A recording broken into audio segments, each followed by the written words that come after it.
Other shows we have for you to enjoy at myclassicradio.net. The Avengers was most certainly not a household name in South Africa prior to the radio series.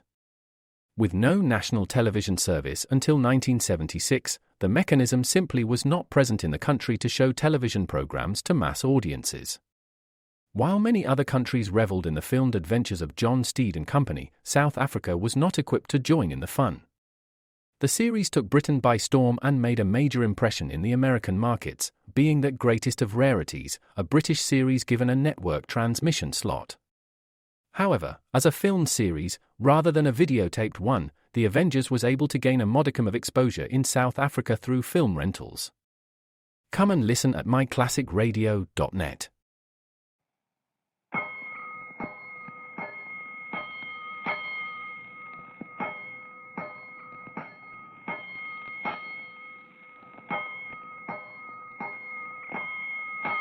Five bells.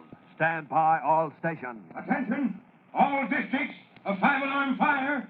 5 bells, move in immediately. That's it. Let's roll! Let's go! Firefighters!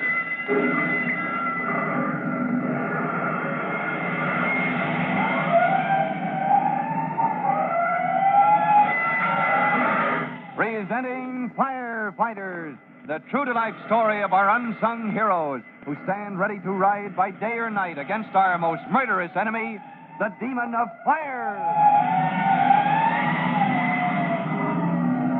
In just a minute, we'll join Chief Cody and rookie fireman Tim Collins at the fire in the storage loft, which has presented Tim with the puzzling question of why it is dangerous in this case to fight an ordinary fire with ordinary water. The bales on the second floor, where the blaze has gotten a head start, are made up of nothing more than rags to be sent on to paper manufacturers. Anyway, the dense smoke has so far made it impossible for the engine company to hit it with plenty of water, and the rescue company men have donned heavy masks which enable them to work their way right up to the flames. All except Tim Collins, that is. And if you don't remember the risk he faces, well, we'll join him right after this message.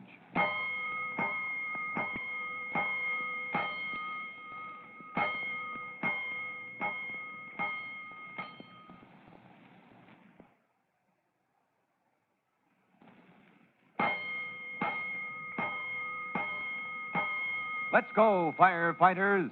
Let's join Chief Cody and rookie fireman Tim Collins as they stand before the street entrance to the storage loft, from which heavy clouds of dense, acrid smoke are pouring. Tim, in his Draeger helmet, which looks something like a light diver's helmet because of the circular glass window, well, Tim is anxious to join his buddies on the second floor. But the chief is afraid the engine company boys, trying to work their way up the stairs without masks, will be driven back. Actually, the emergency is far greater than that, as they discover when Lieutenant Dillon stumbles up out of breath, dizzy from an overdose of smoke. Hey, you and your men look pretty badly done in, Lieutenant. Yeah. You got right up to the head of the stairs, Collins. That's where the flame seems to be concentrated. And there's not a minute to lose, Dillon. No, sir. But not only for that reason, sir. One of my men crawled ahead. Just got off the stairs onto the second floor. We were getting the hose up for him when he keeled over. Good grief. You mean he's still there? Yes, Chief Cody. He couldn't get to him. Well, could your men give me a protective shower from the line while I crawl up there myself? It's the only way. We can still get part way up. But you wearing that Draeger helmet... Right, Lieutenant. You take over, Tim. Yes, sir. Oh, that man who passed out up there. Andy Parker. He'd already gotten too much smoke, but he said he was all right. Oh, that guy's got what it takes, Chief. He's the kind that never gives up. There's a friend of yours, Collins? Don't say was, sir. He is a friend of mine. I'll bring him down. I know how you feel, son, There but... can't be any buts, Chief. And he'd do the same for me. I'm going to get him back down those stairs or else. You can't do more than is humanly possible, Tim. But good luck to you. Are your men ready to head back into those fumes, Lieutenant? Of course. I had to order them back, or they'd have gone up after Parker and been overcome themselves. We're going to take that line in again, men. Never mind the fire this time. We'll stay behind Collins of the rescue squad and give him a good bath. Okay, sir. I'll close the glass plate in my helmet if there's nothing more, Chief. Nothing more, except that the flames have already reached that young fellow up there.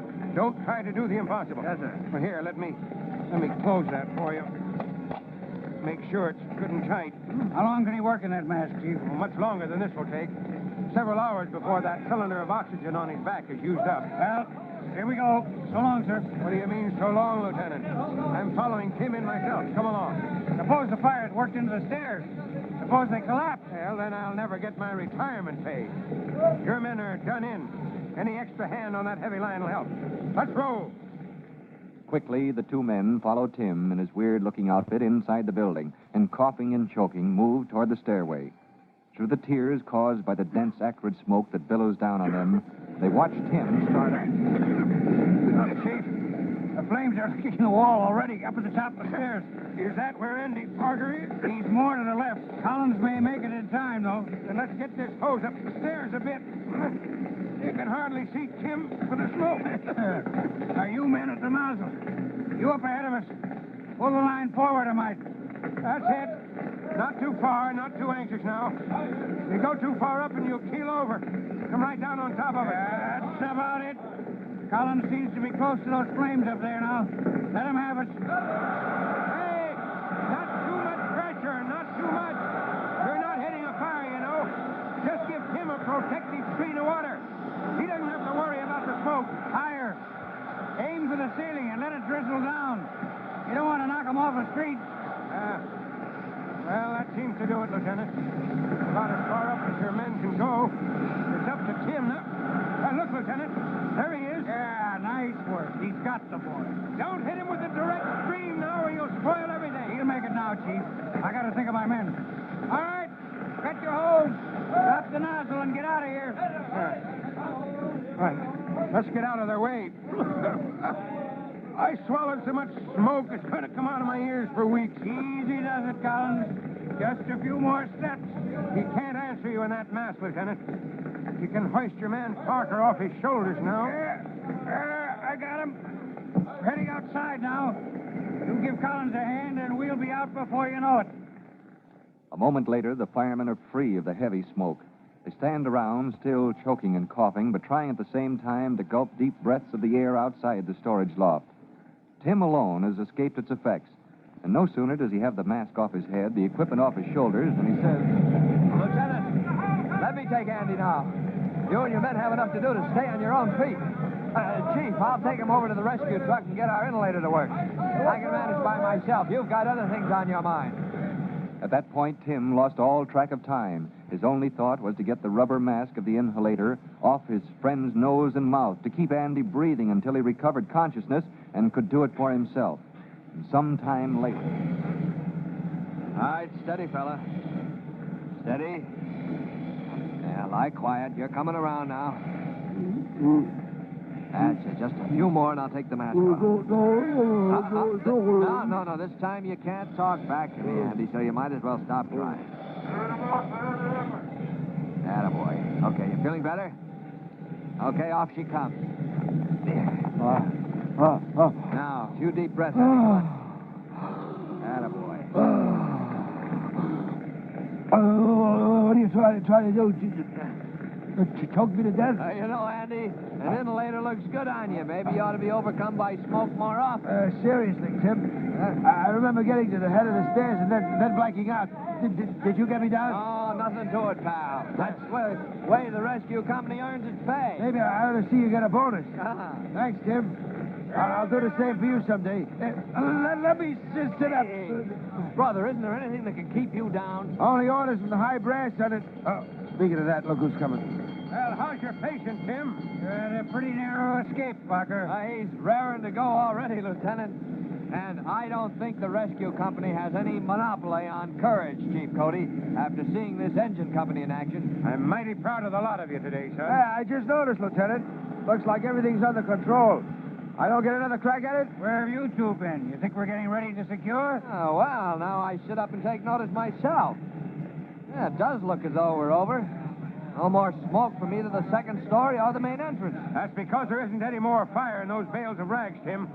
But the floor and the walls toward the back are still ablaze. Oh, say, that means the building next door is in danger. That's right. We've still got a fire on our hands. But all those men fighting it from below on the first floor, they're outside now. As I ordered them out, Andy.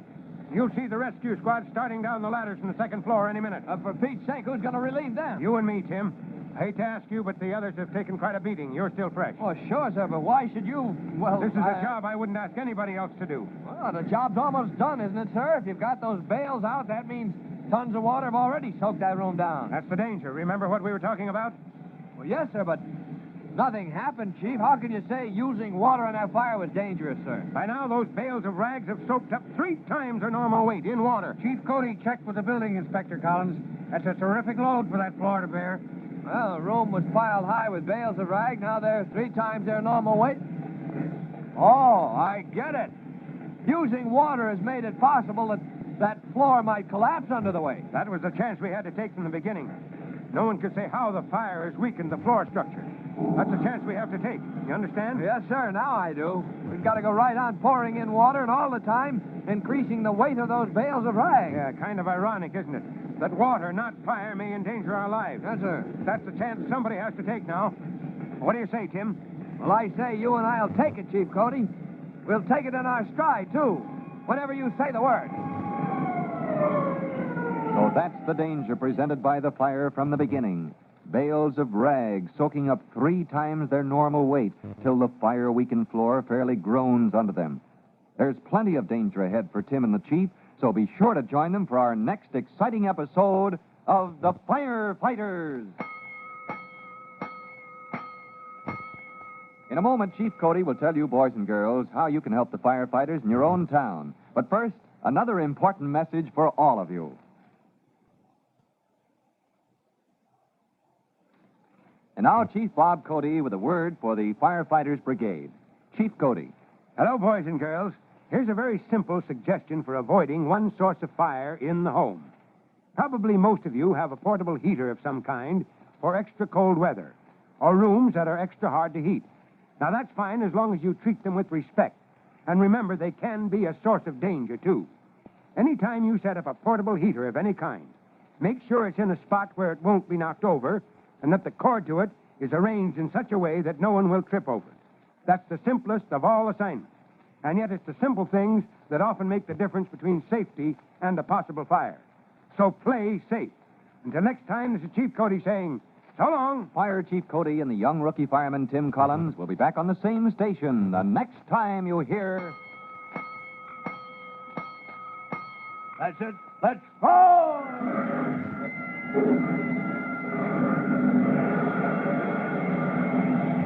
Let's go! Firefighters! Firefighters is a copyrighted feature of William F. Holland Productions.